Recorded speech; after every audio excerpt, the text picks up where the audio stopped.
love the country. I love the people. Obviously we do have many problems, and crime is obviously the worst of all the problems.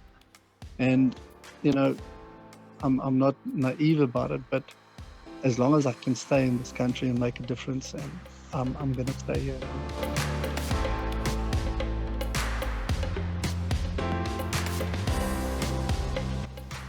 Hello and welcome to Expedition Business, where we discuss the highs and lows of our inspirational entrepreneurs and how on earth they keep the flame of business adventure burning. My name is Christel Rosley Venter, and today I have the insane privilege of talking to Corné Krige, who is remembered for his heroics as Springbok Captain of 18 games and an impressive 39 Springbok caps in total. But before we get to Corné, I would like to remind you to please subscribe to Expedition Business on your favorite podcast platform and share it with all your friends and family. Today's episode was made possible by New Eco Solar, your #1 solar supplier in Gauteng. And I might add, the reason why we have power right now, thanks to a power cut for the last 14 hours and counting. But back to why we are here today. Corné Krige, welcome to Expedition Business, where strangely enough we are not going to talk about rugby today, but about the highs and lows of your business adventures. Thanks very much, Christelle. Yeah, nice to chat to you. Yes, it is. It is an amazing privilege to have a time to speak to you. But I suppose it is quite strange not to talk about rugby with the Rugby World Cup just around the corner. I assume everyone wants your predictions. Yeah, there's a lot of people looking for predictions, and I can tell you that this is probably the most open World Cup we've ever seen. So it's very hard to predict, but we always believe in South Africa, and hopefully they can do it for us again. Well, nothing is impossible, they say. For sure. But yeah, I think saying that we're not going to speak about rugby, I assume that your rugby career and your hero status in our rugby crazy country does help a little bit in your business activities. Which it's a very interesting um, scenario because I did play a very long time ago, and there's a lot of young people in business these days that are not necessarily crazy about rugby. So I can possibly say yes, and to a certain extent no as well. It did help in the beginning. Obviously, it helps. I can get meetings, but what I did realize very early on was that if somebody gives you an opportunity, the pressure is really on because you need to make it work. So Mm. it's been a very interesting journey, and probably one of the toughest things I've done in my life is change from being a rugby player Mm-hmm. as a career, and then change that to become a businessman. Why would that be difficult for you? In a way, it's like asking a dentist to become a, a physio. Uh-huh. It's totally different um, from rugby and from playing professional sport. There are certain things that sport and rugby taught me, Mm. but it doesn't necessarily help you in business. So obviously discipline, not giving up, all those things that rugby taught you, that does definitely help. Mm. Being able to just grind things out, just believing in yourself, not Mm. not losing hope. All those things help, but day to day running a business, dealing with people, personalities, that type of stuff, that's the part I enjoy. But Mm-hmm. the day to day, you know operations wise, it's hard because if you're not wired for it, you need to be able to employ somebody who can do it for you. So Mm, mm, I think one of the good signs of a good leader is when you realize where you are weak mm. and then employ people where you're weak. So that you don't try and do everything yourself. So yeah, it's been a very, very interesting journey. And I suppose when the emotions run high, you can't headbutt the person you don't like. Exactly. It was, and it's not a joke. It really is. It's like uh, in the beginning, I really struggled with that. So that's why it's very important for us as rugby players that you have a vent. That you have a sport, boxing, or in my case, it's mountain biking. That you have Uh-huh. something that where you can get rid of your frustrations. Where you Mm, can actually just you know get out and do something that gets the adrenaline pumping and cleans your mind. uh, So yeah, you're right. In the past, if there was a dispute, it was sorted out physically. Now uh-huh. now you have to think very differently about it. Okay. So how often do you get a chance to go and do mountain biking? A lot. At the moment, I'm training for a 230-kilometer race, which happens in the second week of August. So I'm really training a lot. I'm on the bike a lot at the moment. But I get up at 5 in the most mornings to train and try and Mm-hmm. get it out of the way. I bought myself an indoor trainer. Now in winter, it's hard to get out and it's dark and Yes. it's dangerous to be on the road. So I I train and I get rid of my frustrations. I've also done a whole lot of other things. I've done Ironman. I've done the Cape Epic. I've run the Otter Trail Run. Yes. Um, Wow. so I've done a whole lot of extreme events, and it's part of, like, for me, part of the adrenaline and Mm, the but in a way, venting your frustrations. mm, mm. You've also been involved with the Trans mountain bike race and the Tour de Krige. Yeah, so the Tour de Krige is a little hobby of mine. Mm-hmm. Um, I did a mountain bike tour with a whole lot of friends and our kids and wives and everybody together. And I realized that a lot of people are keen to do a 3-day mountain bike race, but Mm-hmm. they're not necessarily fit enough. Yes. They also they also don't want to ride if it's 70 k's. They don't necessarily want to ride the whole 70 k's. And if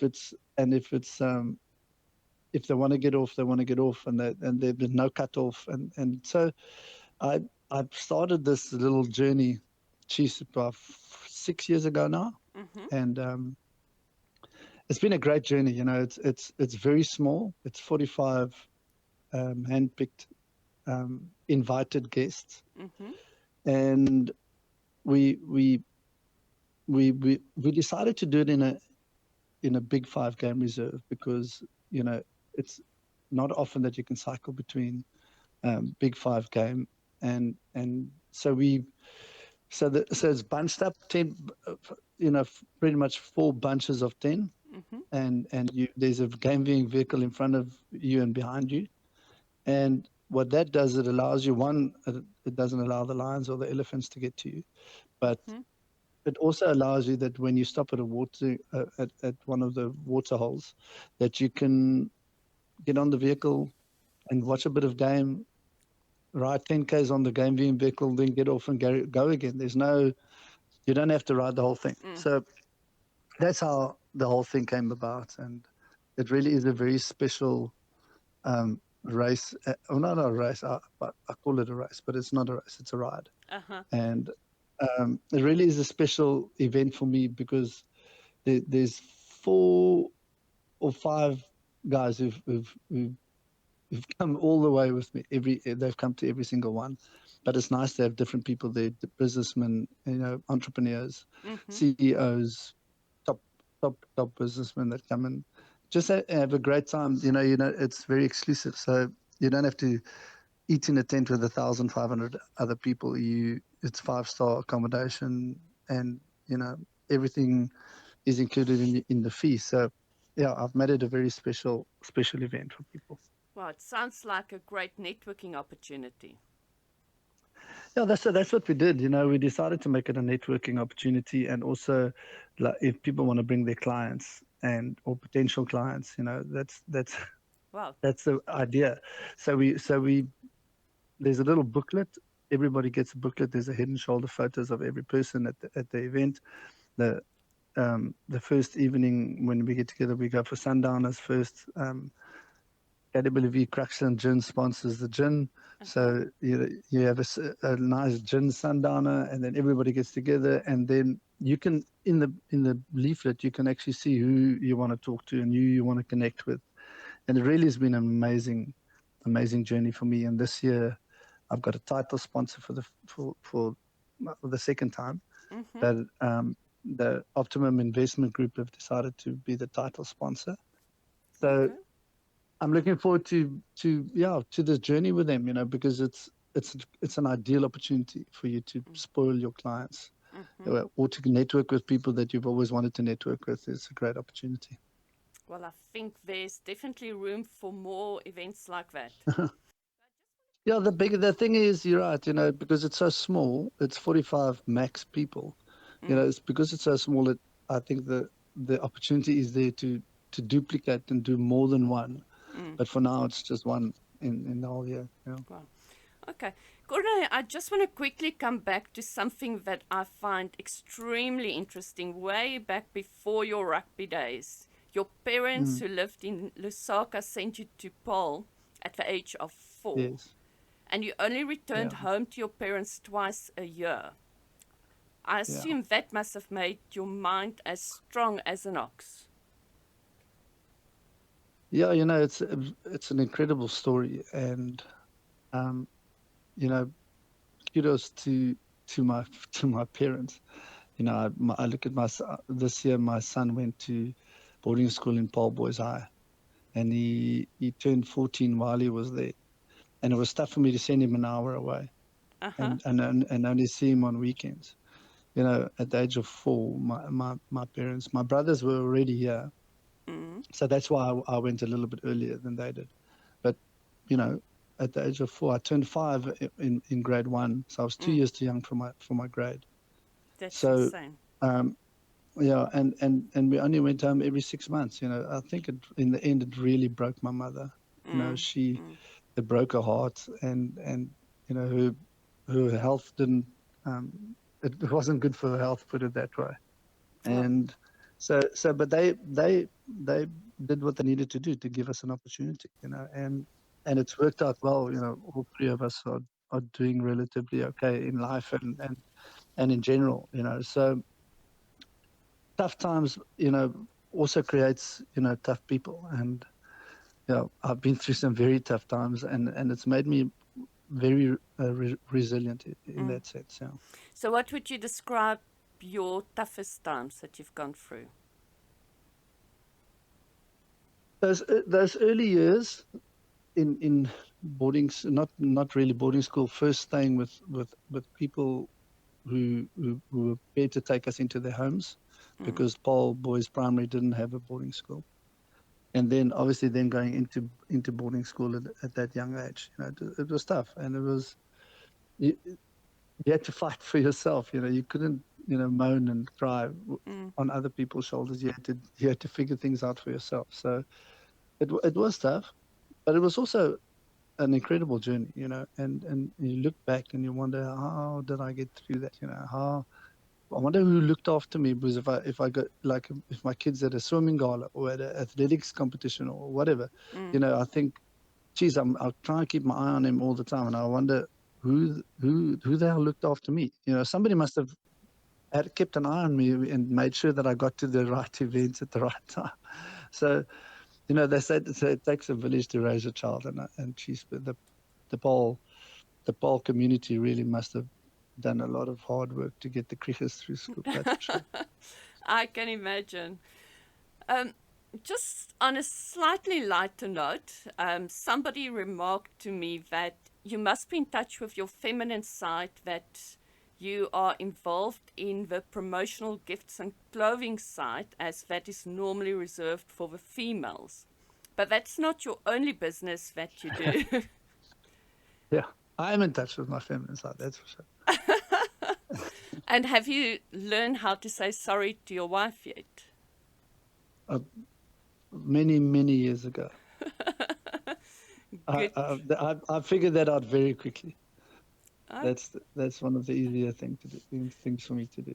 okay, but you haven't No. started in the advertising world. You started with a restaurant with your rugby mates many, many years ago. Yes, so while we were playing, we had a franchise called Billy the Bums, and it was myself, Robbie Flick, Bobby Skinstead, and Peter Dixon. We had a small share in that. We had this restaurant close to Newlands, and we sent the rugby players there. And obviously, with the rugby players came a lot of other people. So it was a nice journey. But when we all started going overseas, in the end, we decided to sell it.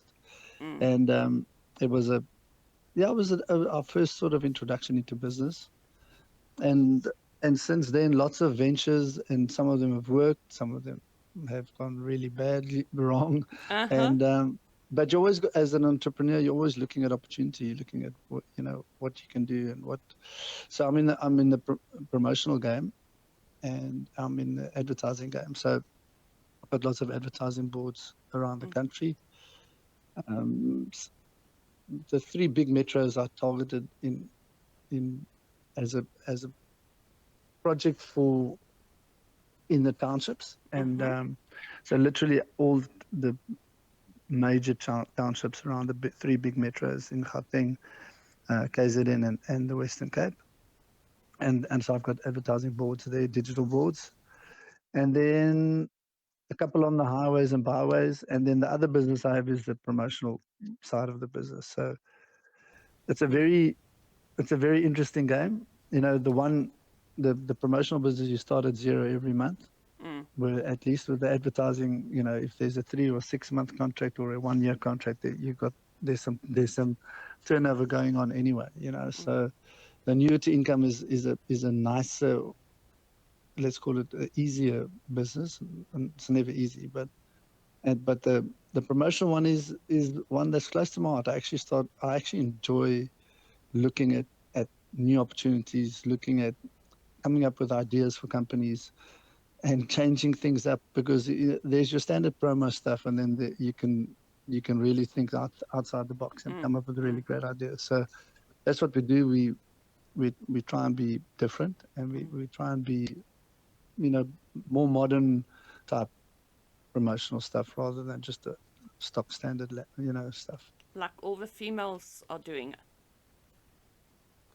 Yeah, so my wife is very involved in that side of the business.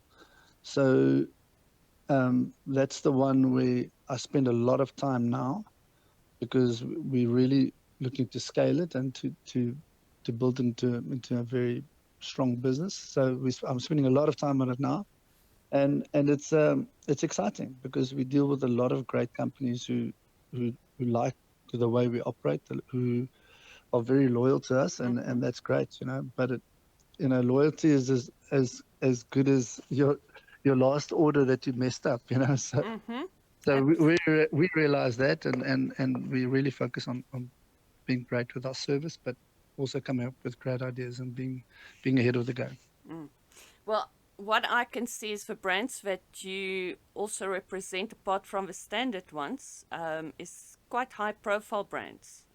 It's not your normal Yeah, promotional gifts and yeah, clothing yeah. brands. That's something we started about 2 years ago. I said, if you're a great company, why would you want to be you know on a no-name brand? Mm. Why if you look at internationally, if you look at motor racing, Porsche and Puma have linked up. The different brands, great brands in clothing team up with other great brands that are not in clothing, that are in motor racing. So I said, I often say to clients, and I said, if you're a great brand, why would you not want to be on a Puma Mm. jacket or on Puma? We can put your logo on the other side, Mm-hmm. and guys are starting to warm to that. Rather do less but more expensive items than do 10,000 no-name T-shirts. Mm. So it's a very interesting game. Mm. Although you don't put your logo next to the Springbok logo. That could get No, you into trouble very that could get you quickly. in big trouble. Yeah. No, those rules and regulations are very strict. So they, Nike is the new sponsor at SA Rugby. So yeah, you don't mess around with that. That's for sure. No, no. I can remember many, many years ago when I was in a promotional business, I, Mm. by accident, I didn't know it, advertised that you can put your company's logo next to the Springbok logo on. Sure. Yeah. Yeah, I got a call from SA Rugby, I think a day later. Yeah. They were No, very, they're very very quick. strict. Yeah. Yeah. Okay. They're on it, and you have to protect your brand. It's like somebody using my brand. Mm. It's you have to protect your brand because you want it to go in a certain direction, and somebody else can mess it up for you very quickly. Well, definitely, definitely. But Corné, something that I would like to know, you've reached so much success as a Springbok rugby player, which is probably every schoolboy's dream. What is your motivation to keep on going and not just to wait for the next public speaking opportunity? You know, I started these two businesses, and I had partners, and I bought them out, and some of the partners didn't go that well, and Mm-hmm. others went really well. But I think in the end, the drive is that you need to be busy. You need to keep yourself, let's sort of ahead of the game. You need to upskill yourself. Your brain needs to be busy. And I'm if I was at school in modern day like now, I would definitely be diagnosed as ADHD. That's for sure, because I Mm-hmm. can't sit still longer than 10 minutes. So I have to do something, and I can't trace it. I can't concentrate longer than 20 minutes. So you know, I think if I had tablets, I probably would have done a lot better at school. But I I really enjoy the challenges. I enjoy working with people, and I enjoy coming up with new ideas, being creative, and it keeps me thinking about stuff that's positive rather than thinking about what could have been in my rugby career, what Mm. opportunities I missed, and the games I lost. So Mm-hmm. it really does. It's really fulfilling for me. Well, I can imagine all those memories of rugby, some can come back to haunt you. Oh, for sure. I had some shockers. I had the biggest loss in Springbok history, 53-3 against England, as a captain, and luckily Eben Etzebeth's taken Uh-huh. that monkey off my back.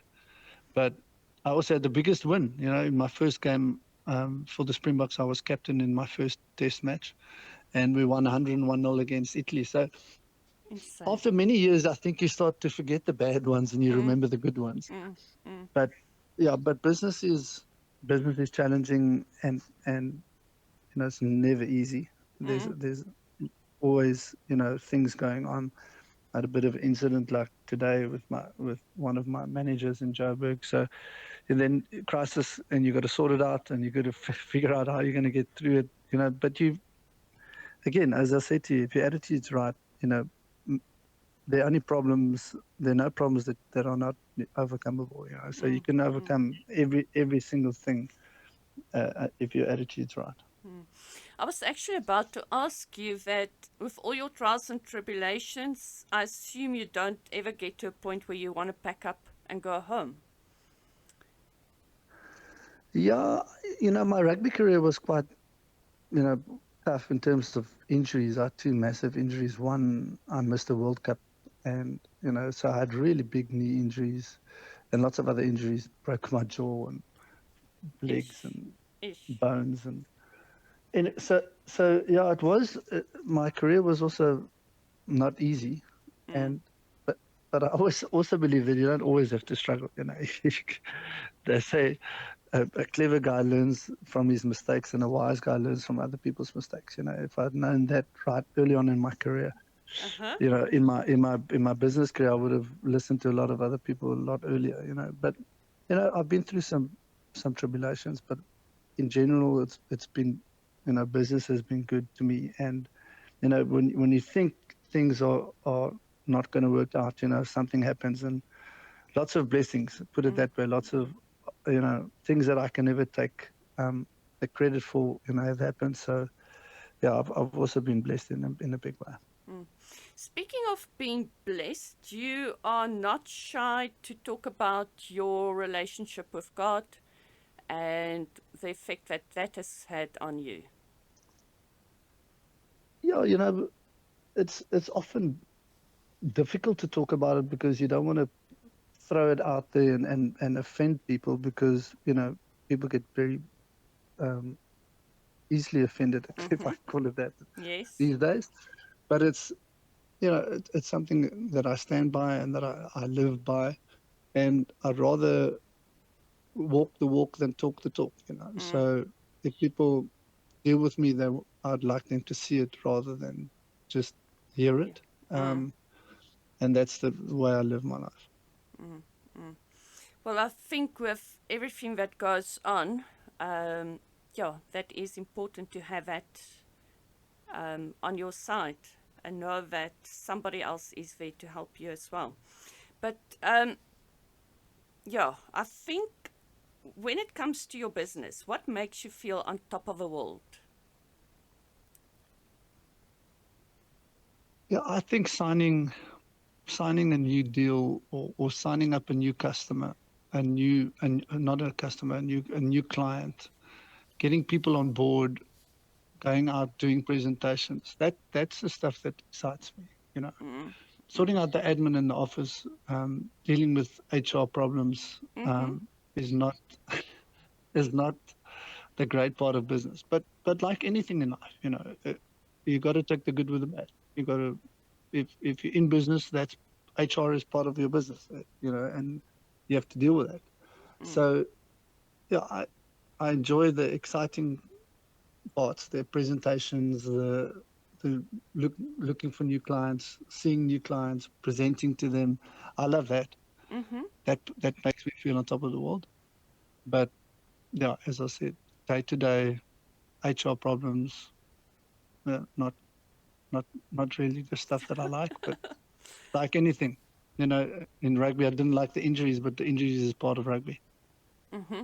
It almost reminds me we had Rainer Grissel, the trail runner, and yeah, on Expedition Business a couple of episodes ago, and he said it doesn't have to be fun to be fun. It is fun because you decide it is fun. That's very true. And what I've also realized over time is that you can find enjoyment in the things that you actually don't like as well, if you just if your attitude's right. Mm, And sometimes you're going to really love your work, and sometimes you're going to hate your work. But it doesn't, in general, you got over a long period of time, you have to you have to love your work, and that's mm-hmm, the key, that mm, you enjoy, you find enjoyment in what you do, and rather than just going through the motions and doing it just because you need money. mm, mm. That won't be long term, is not a great attitude to Would you see your children joining you in the business one day? have. Possibly in the one business, possibly. uh, you know I'd see it as an opportunity for them to start something different, but at least have a foundation for them to work from. Because Mm, kids, the modern kids think very differently about things. So my daughter's definitely probably not gonna go to the business, but my two sons might. And the other business, you know, in I'd like to scale it in a big way and then try and sell it. And mm, that's the plan. mm, But you never know mm. how things work out. And for now, it's just head down, knuckle down, do the hard work, do the basics right, and just try and keep your head above water. What would be your metaphorical mountains that you still want to climb within the next 3 to 5 years? Yeah. Um, I think the one obviously is building the one business I have, Seeker Advertising. Mm-hmm. To building it to a point where somebody might be interested to buy it. that's an interesting journey that I'm on, Okay. 5-year plan. And I started about 6 months ago, you know, with the help of outside company, looking at how all our systems, all our staff, all our operations, all our marketing, you know, lead conversion. We're looking at everything, and it's a very, very interesting journey. And I've learned so much already, and I look forward to the next 2 years and then beyond. So yeah, I think that's one big mountain. Mm-hmm. And then I've always thought that I'd like to start coaching somewhere along the way. And I always said when my kids are out of school, then I'll start coaching. And my daughter's in matric this year, and then I've got a grade 10 and a grade 8. Mm-hmm. So in the next 5 years, my kids will be out of school, and it's a scary thought, but Mm. then then there's opportunity for me to coach, and I'd love to coach. I'd love to at least start somewhere, and by the time they're out of school, that I can coach, whether it's at a local school, the opportunity maybe to go overseas and coach somewhere, you know, if I Okay. can get my business to a level where it can operate on its own, and I can go and live overseas for 6 months and coach there, do something interesting. But if you go overseas, only for 6 months at a time, not permanently. Uh, no, I'll never permanently go overseas. I'm very patriotic about South Africa. I really love the country. I love the people. We obviously we do have many, many, many problems, and crime is obviously the worst of all the problems. Mm. And you know, I'm not naive about it, but as long as I can stay in this country and make a difference, and I'm gonna stay here, and I'm raising my kids to have that attitude as well, So rather stay in a country where you feel comfortable, and where where your parents came from. Mm-hmm. Go overseas,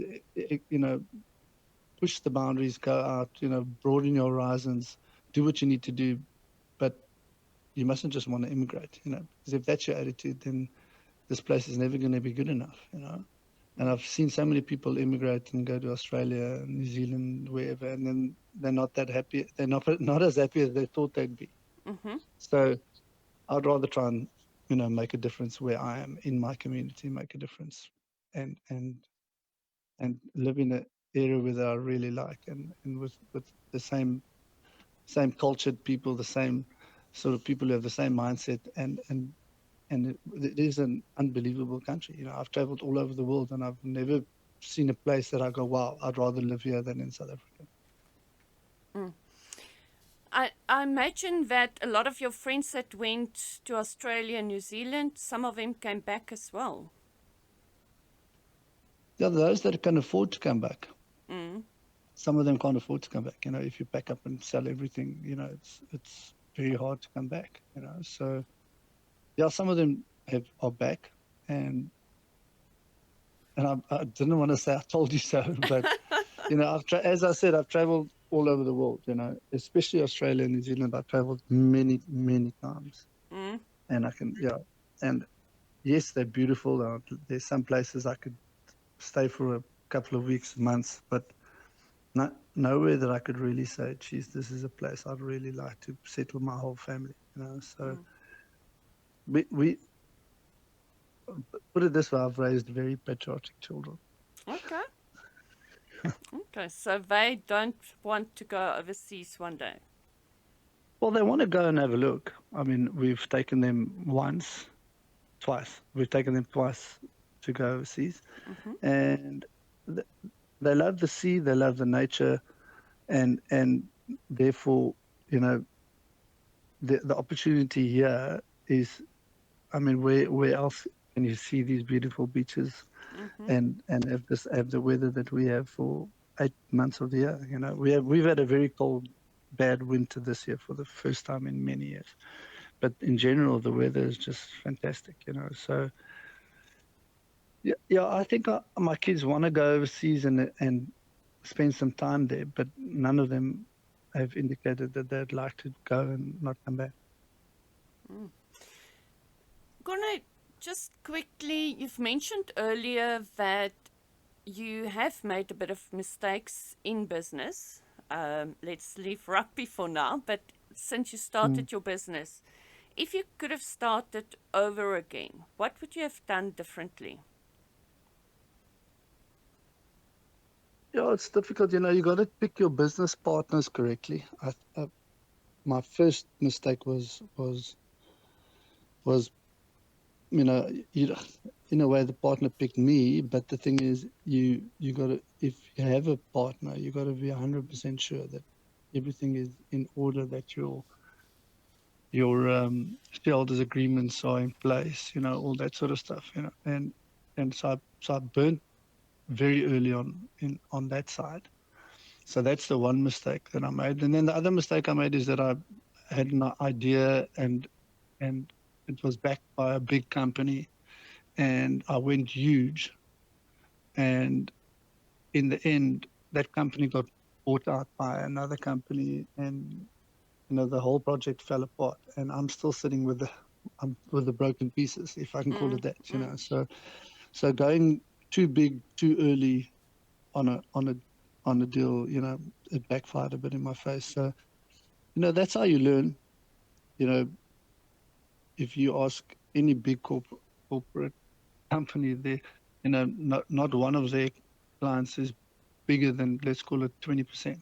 mm, That mm, was that company was 60% of my whole business. So you learn these lessons along the way. That you spread your risk. You have mm, more clients with smaller um, budgets than you have one big client. Who dominates your whole business. And if something goes wrong and they get bought out by another international company, and then it's game over for you. So mm, mm. yeah, it was a very interesting journey, but also a tough one. But it's those that you actually have to go through to learn. You can't learn that in textbooks. Yeah, you probably can learn it in textbooks, that they do write it, but I don't read that well, so I'm not I'm not I'm not mad about reading. I started reading, about 6 years ago. I started reading books, um, Mm-hmm. and no fiction. I really, because I don't enjoy reading that much, I really have to find a book that really like nails me down from the beginning. That it's something that I'm interested in, and I always look at uplifting, business books that I can learn something, because if I don't learn something, or if I don't take lessons out of the book, then I'm not interested. Mm. So yeah, it's quite tough for me. And it's a waste of time. But what would be some of the titles that you would recommend that grabbed you? Yeah, I like Robin Sharma and Malcolm Gladwell, their books. So the Monkey This Ferrari is one of my all-time favorites. Okay. And then David and Goliath was Yes. another one that I really enjoyed. Um, but as I said, it's books that I can take lessons from. Mm.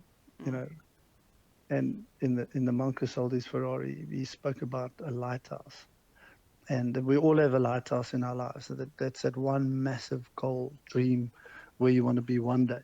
You know, and Mm. and he's I really liked is that he said, when the light shines your way, you must never. So with the lighthouse, when the light shines away from you, that goal's not so clear. But when it shines your way, you must never forget to pick up the diamonds. And picking up the diamonds is actually like celebrating the small milestones you have Mm. all the way to that goal. If it's just one big slog, and it's 20 years away, and you know day to day, how are you going to keep yourself motivated if that goal's 20 years away? Mm-hmm. It's just one of those things. So yeah, so I've learned in life to celebrate the small things, small little victories, um, family victories. Mm. And I really believe that, over time I've learned that success in one area of your life doesn't make you successful. I was a successful rugby player, Mm. but that doesn't make me a successful person. And there's a lot more to success than just one area of your life. So it's your health, it's your family, it's your friends, it's your spirit, and then obviously your work. So I really Mm. try and be balanced whenever I can. Okay. But saying that you might not be successful, don't you find that you tend to be too hard on yourself? Yeah, I'm relatively hard on myself, but I think you can also not to be too soft on yourself in a way. Um, I would have liked to be more successful in business by now, but I've learned to live with the fact that not everybody is a not every Springbok player who comes out of rugby becomes a Springbok in business, and I've made peace with it. Mm. I'm relatively successful, and I'm happy with where I am, and I try my best. I work as hard as I can. I try and make a difference where I can. I try and work as well as I can with my staff. I look after my staff. I pay them what they're worth. I don't pay them what the government says I have to pay them. I pay them Mm-hmm. what they're worth. And so I really, in a way, you know, you you've got this opportunity to make a difference in other people's lives. So I've got all these salaries that I have to pay on the 25th of every month, and I pay them what they deserve, and I look after them as well as I can.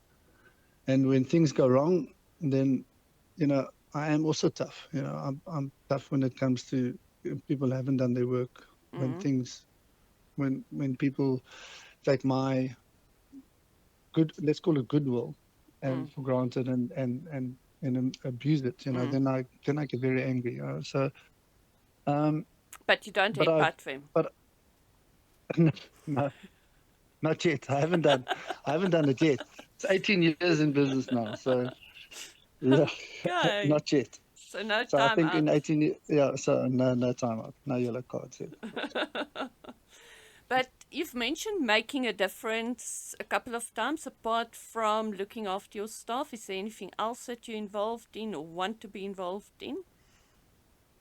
Yeah, I think I'm involved with the Laureus Foundation. I'm a Laureus ambassador, Mm-hmm. and it gives me an opportunity to give back to society. It gives me an opportunity to give back and to make a difference on a sporting level. Where the Laureus Foundation looks after people, kids mostly, but you're changing people's lives through sport. That's what the foundation is all about. And it's an amazing organization, and they've got so many um, opportunities for us to get involved in. One of the charities that they support is Waves for Change. Because my kids love the sea, I've started to get into the sea and started surfing. Okay. And so we all love the sea. And Waves for Change is in Muizenberg, and they get kids out of the townships, and they teach them how to surf. And with that, they take him out of the trauma that they are, and they get him into the sea. And I always say to people, I can run, and I can think of work and family, and I can stress while I'm running. Mm. If I'm on my mountain bike and it's not a very technical road, I can ride and think about business and family, and you know my family in Zambia. I can think about everything. But Mm. when you're in the sea, when you're in the surf, one, the water in the Western Cape is flipping cold. So when you put your head under that first wave, everything's gone. You realize that there's a fear factor, that not a fear factor, but there's a danger factor that you've got to consider. Mm. You've got to focus on the next wave. You got to be in the zone. Mm. It's like in yoga, they say you got to be on the mat. Mm. And on the surfboard, there's nothing else you think about but just the next wave, which is so good for the soul. Mm. And that's why I really love. It's probably one of my favorite charities, that the kids can get into the sea and just forget about everything, the trauma at home. So yeah, so I try and give back where I can. I try and make a difference in my community, and I've I've been too very busy, but also a bit lazy. Mm. But usually I do once a month, neighborhood watch patrol, Okay. from 8 to 11, Yeah. you know, because you can't complain about crime if you don't get involved in crime prevention. So yeah, so I always try and make a difference rather than complain. And set an example. wherever you go, because people do watch Exactly. what you're doing. Yeah. Yeah. So that I heard somebody once said to me, so your kids will do what you do and they won't do what you say. Uh-huh. And that's a very scary thought.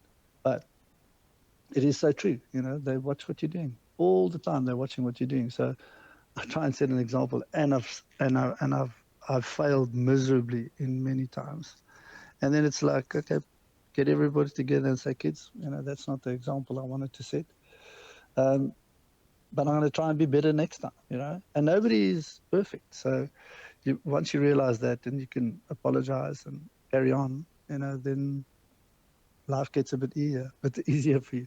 Mm-hmm.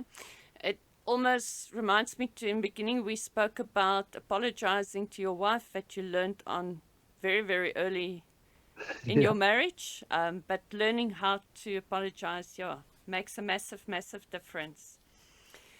it does. But it gets difficult when you have to apologize for the same thing, you know, Mm. 5 times in a month, and it's Uh-huh. like you got to start figuring it out. So no, but it is. You're right. She's also not perfect. She also makes mistakes. She also loses her cool. She also says things that she doesn't need to say, and it's the same in a marriage. It goes both ways. So the sooner you realize that it's okay to apologize and admit that you're wrong, Mm. the easier, I said, things become. Mm-hmm. Something that I find quite interesting, at some point you said that the overriding rule of rugby is that rugby is a game that should be played by people of all shapes and sizes. But Yeah, that's sort of also true for life and for marriage and for everything you do. There's a space for everyone, no matter your shape or size.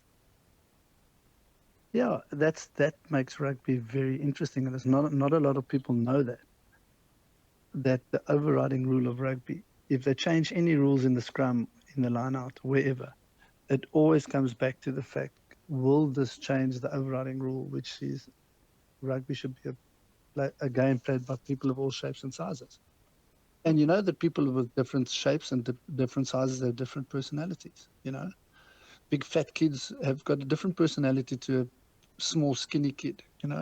And so all those different personalities make rugby a very, very interesting game, because if you're pretty much the same size and the same build, often with that comes pretty much this similar type of personalities. So Mm. it was interesting managing 15 players with very different shapes and sizes and attitudes and anger issues, Mm. etc. Mm. So it was really, I enjoyed that part of it. But you're 100% right. There's no difference between that. Life is exactly the same, Mm. because that team of rugby players is also in the community Mm-hmm. around you. So dealing with those different personalities, understanding where it comes from, and handling those pressure situations, or those conflict situations, is actually part of life. And that's also a situation in your company, in everybody's company. People are there from all Yeah, shapes and sizes. And yeah, that's okay. yeah, and different personalities, and that's what makes us strong. I said to somebody the other day, if you look at the All Blacks, they all pretty much from a similar background. They're all pretty much similar religion, pretty much all the same, in their upbringing and their culture. Mm. And if you look at us, if you look at the South African team, boy, we're very different. So Mm-hmm. it's harder, it's easier for them to get together, but and definitely harder for us to get together, and to get them to work as a team. But boy, when we get it right, we are unbelievable. We're incredibly difficult to play against when we get it right, because of the different cultures Mm. and religions and races and whatever you can find. Mm. Mm. And that's our strength lies in our adversity, like in our in the way we're different. You know, Mm, that's our strength. mm. And we have different things to play for. You know, that's what makes it very difficult to play against us. We're a very diverse society. Absolutely. It almost Mm. reminds me of somebody once asked Sia Kolisi, did he dream of being a Springbok one day? And he said, no, he just dreamt of having food to eat. Yeah, yeah, and I'll never forget when he said that. It was at the end of the World Cup final, and what a humbling thing to say, you know, because if you think about it, people in England who wouldn't understand his situation would go, "Wow, I never thought about that." You know, he Mm-hmm. never had in his earlier days, you know, as a kid growing up in a township, you know, how can you dream about winning the World Cup? You just Mm-hmm. you just wonder where your next plate of food's going to come from. Mm-hmm. That's the basics, you know, and that's what I said to you earlier. As I said, people don't understand when they play against us. They play against people who have been through things that they can never imagine, and they're all playing for each other, and they're playing for their families. They're playing for, you know, lost family members. There's so much to play for that the Springbok emblem is just another one of them. Mm-hmm.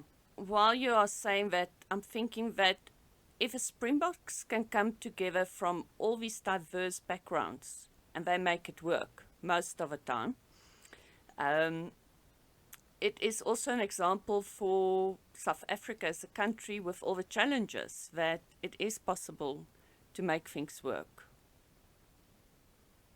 Yeah, in South Africa we need role models, you know, and Siya Kolisi is an unbelievable role model. I look at my own son.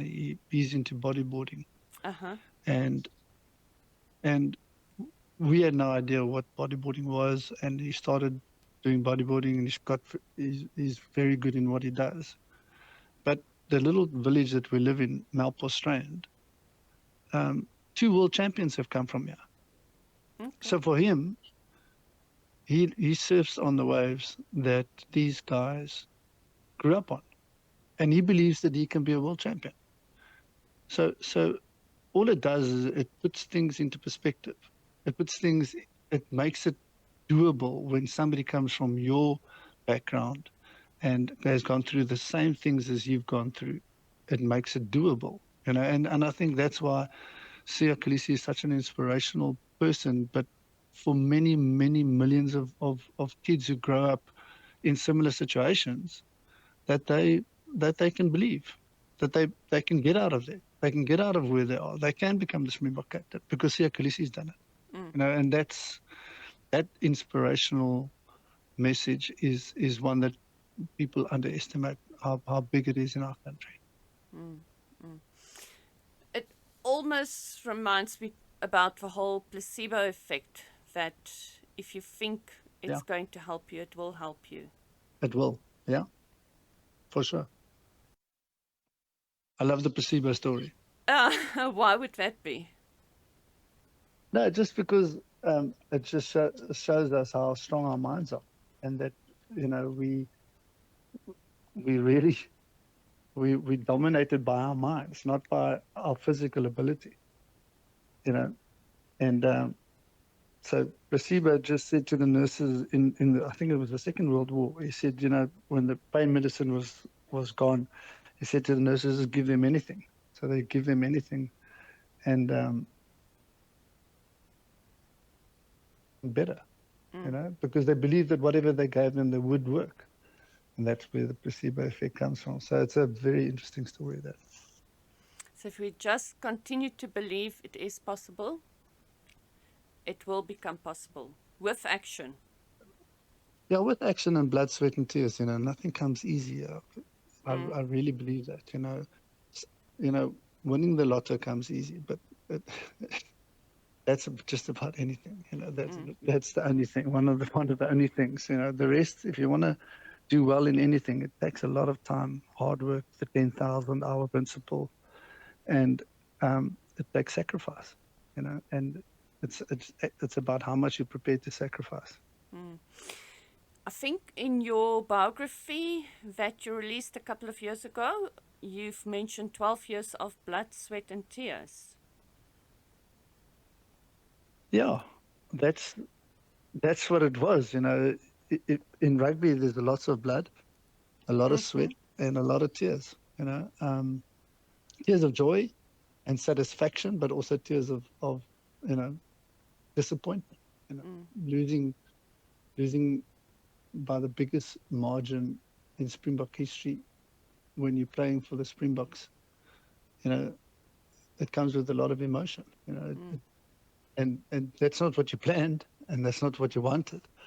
You tried your best, but it still happened under your watch, and things happened under my watch, and then you take responsibility and you move on. You know, you can't just